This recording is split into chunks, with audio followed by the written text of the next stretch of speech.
Me, audio recording tech. Service a shit ton of indie bands who have zero chance at a career. Be sent to a job on location for both an album track and music video shoot. Band is recording at an old abandoned boarding school, closed since the late 60s. School looks like one big mansion out in the middle of nowhere. Very cool looking, not going to lie. Band not half bad either. Sexy lead female singer. Myself and an intern set up for recording in grand dining hall. Record multiple takes. Everything running smoothly. Go to monitor the mixing console. Monitor each instrument and vocal track. Everything sounding good and going better than expected. Isolate lead female vocals. Really fantastic voice. Very creepy and ethereal, almost unnaturally angelic. Notice a chorus effect on the voice. Chorus effect makes it sound like more than one person singing. Not professional to add effects during recording. Recording should always be dry. Immediately become irate with the intern. Go to find him. Find intern and lay into him. Intern denies using chorus effect. Take him back to mixing console and have him listen to lead female vocals. Intern hears it too, another female voice stacked above the lead singers. Almost imperceptible. Scrub through a few hours worth of recordings. Same small voice appears at infrequent intervals. Take the track into computer to analyze. Try to isolate extra voice. There it is. Extra voice sounds unmistakably childlike. MFW, I realize that I've unintentionally captured EVPs of a sad little spirit girl trying eagerly to sing along. Trapped alone in a old empty building for decades. Finally a chance to have her tiny voice heard. Blood turns to ice while tears stream down my face. No proof because of course the files were lost. Thinking of that sad little girl still gives me sleepless nights.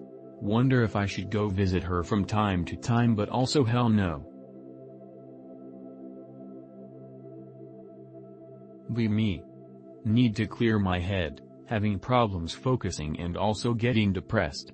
Purchase 5 grams of powerful psilocybin truffles online. Go for hike in the mountains. JPEG. Eat half the bag. Hour goes by and I feel nothing, so eat the entire bag. Feeling something now. Shit, maybe I shouldn't have eaten the entire bag. Sky turns dark and cloudy. A large number of ravens fly down from the mountain. Not good, they are anticipating bad weather. Sky starts getting dark and weird, cloudy like tornado-type clouds. I make it to a canyon with a waterfall and shelter. Start thinking of my issues, going deep into them. Raining now. Soaking but don't really care. Absorbed in thought, focusing on my breath. Start getting to the root of my problem, something to do with fears holding me back, and start to realize it can be overcome by breathing correctly and focusing. Tripping balls. JPG. Rain now coming down sideways in buckets. I have good gear on so don't really care. My dog is struggling though. Breathing getting deeper and more focused. Totally fixated on it. Weather conditions getting really bad, start walking back, been walking a couple hours at this stage. Back down in the foothills, my breathing and focus lock in, fear lifts off me. In the same instant rain just stops completely and weather clears. Me, 11 or 12 years old. Live in the suburbs of LA. There's a huge mansion a couple blocks over we called the Witch House. Totally vacant the whole time we lived there, boarded up windows, chain link fence, development company sign that was there for years. One day we're riding bikes and see an Armenian guy carrying a toddler into the house, totally asleep but red-faced and shoeless. Think someone's bought the house after so long. Nope, still boarded up, still fenced off. Guy comes back every few weeks with a different kid, always asleep. Finally realize something is weird and tell our parents. Parents call the cops, who don't find signs of forced entry and say if there's squatters it's the responsibility of the property owner to deal with them. Buddy decides he's going to go inside. We talk him out of it. This goes back and forth for another few months, him hyping himself up and us talking him out of it. One day he's not at school. Parents think he's been abducted. Huge community response. Kind of a shit area, so they debate if it was gang-related or a random kidnapping.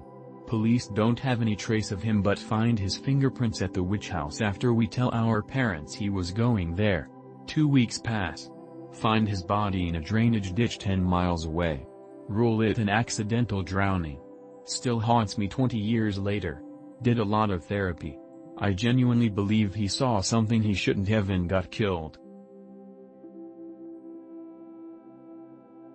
Alright then, let's get started. Me. 18 years old, summer 2010. My first couple weeks where I'm one of the new guys, so the newbies were in charge of the more physical stuff, like setting up the targets for archery, which is what I got stuck doing. The archery range is away from the road but a bit back in the woods because of reasons I'll never understand. I'm getting everything set up so the older counselors can bring the kids up there later that morning when I start hearing this whispering. Kind of. At first I think it's some hikers because this camp is literally next door to a state park and sometimes people wander off the hiking paths and end up there. We found a pair of stoners in the camp's lodge once because of that. Look around, thinking this is one of the older counselors fucking around with me because we did shit like that to each other. Nobody. Look further, see nobody, promptly shrug it off as someone in the woods and be on my way. The camp, as I mentioned before, has a lodge, this big-ass structure with an office, nurse's office, and foyer upstairs, and downstairs is the showers plus storage. I'm on my break at the lodge, eating when I mentioned that I think I heard someone out by the archery range. One of the older counselors, this dude named Brandon, tells me, "Oh, you too?" "Yeah, so do I. Took a troop on a trail hike around there and some of the kids mentioned hearing someone." Learn from another counselor that that stretch of woods and road is apparently the site of a hit and run back in 1972, and that strange stuff happens in the woods surrounding that stretch of road. Full disclosure, I do not live in the same town as the camp. I live 2 towns over and this is my first time hearing this. A few days later.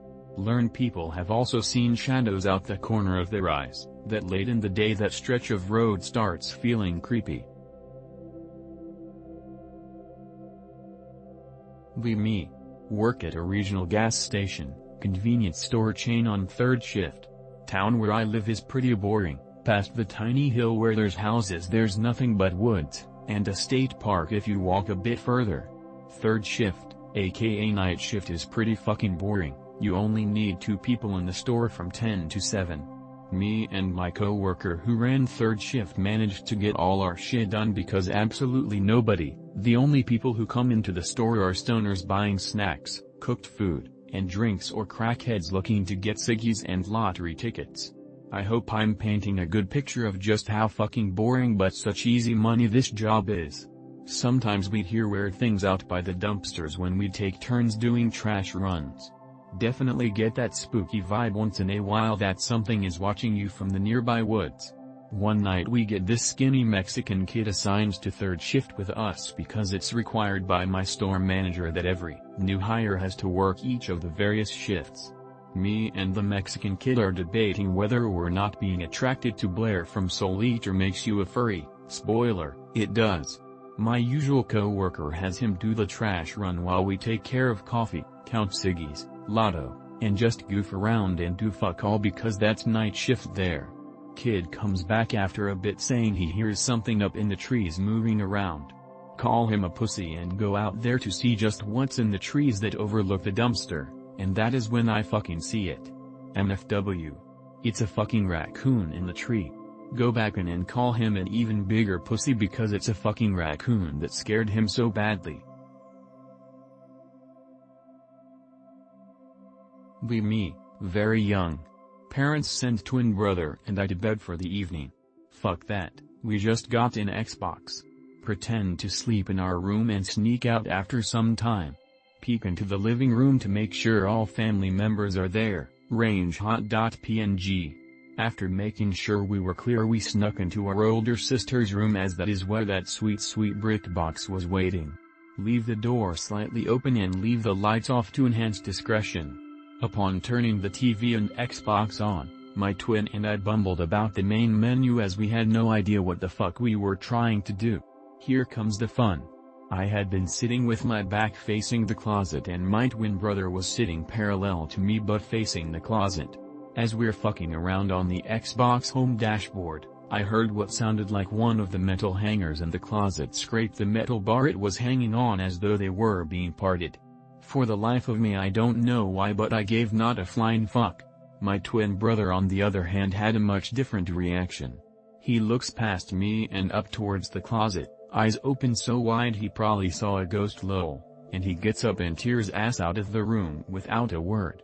This didn't faze me however, I continued to mess around with the Xbox when I heard a female voice from right behind me whisper my name in a hushed but soothing fashion. Anuun. I immediately turned to face the closet where all I could see was the pitch black shape of a person seemingly darker than the dark of the closet stepping out towards me. I bounced and remember nothing after.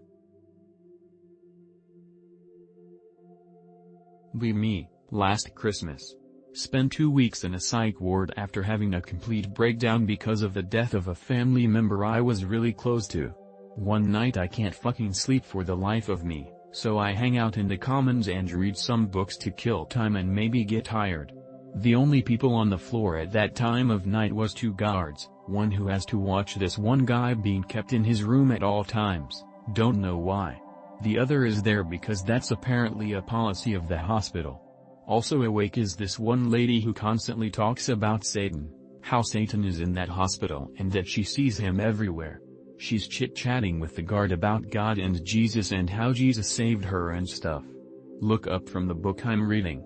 There's a door at the end of the hall that leads to an outdoor area for the patients during summer. See the stark silhouette of a person staring inside from the out. Wouldn't know how someone would be out there because, December. Go, look out that window, look to see what or who'd be out there. Nobody I can see.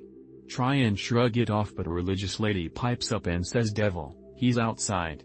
I wasn't the only one who'd see strange shadow figures on the floor of that psych ward. A few other patients discussed among themselves that they'd also seen a shadow walk around or past doors late at night.